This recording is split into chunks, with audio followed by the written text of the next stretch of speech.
ownership. Take extreme ownership. Don't make excuses. Don't blame any other person or any other thing. Get control of your ego. Don't hide your delicate pride from the truth. Take ownership of everything in your world, the good and the bad.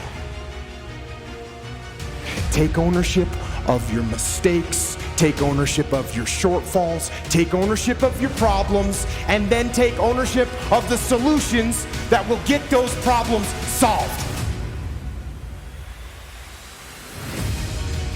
Take ownership of your mission. Take ownership of your job, of your team, of your future, and take ownership of your life.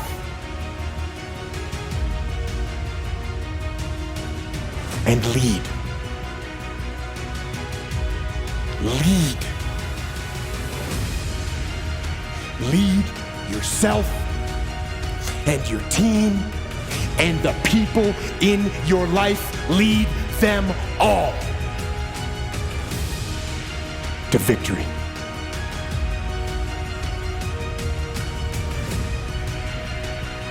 You're never, ever, ever, ever going to feel like doing the things you need to do in order to have what you want. You're always going to need to push yourself. You're always going to need to parent yourself. So what is the net advice on this? What is the bottom line? The bottom line is no one's coming. No one. No one's coming to push you. No one's coming to tell you to turn the TV off. No one's coming to tell you to get out the door and exercise. Nobody's coming to tell you to apply for that job that you've always dreamt about. Nobody's coming to write the business plan for you. It's up to you. And because you're only ever going to do the things that you feel like doing right now or that feel good right now, unless you understand that you've got to parent yourself, you've got to push yourself, you're not going to make your dreams come true. You're just not. We're not wired that way. You weren't born that way, you weren't that way when you were growing up, and you're certainly not that way as an adult. And there's a tremendous amount of liberation that comes when you accept the fact that you're always going to need to give yourself a push.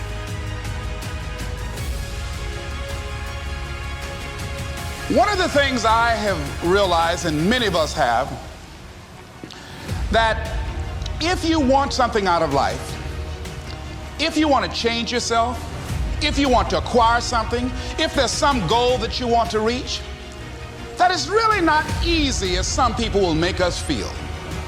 That living your dream, changing your behaviors, overcoming negative habits, it's challenging. It's hard. That living alone is just very difficult. And once we begin to come to grips with the fact that living is difficult, life is very challenging. So how do we begin to nurture that hunger? What are the characteristics or the qualities of people that are hungry? What will it take for me to get some of the things that I want? And being hungry for those things, number one, you've got to work on yourself. It's very important that you engage in an ongoing process to develop you. Spend more time on yourself than what you've been spending.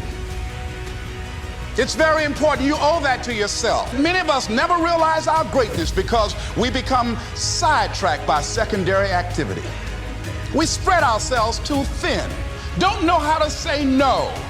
And we find ourselves doing all kinds of things and never ever have time to do those things that we need to do to work on ourselves. And then there goes a second, there goes another second, there goes another second, and we can't stop and hold time. And before you know it, you wake up one day and you're behind in your dreams and your bills. So decide that you're going to take some time to work on you, that you deserve that from yourself, that your life deserves some prime time because you are creating your own production. You are the star of your show. You are the director. You're writing the script. And you will determine whether your life is, you determine that. Working on yourself, talking to yourself. That's so very important.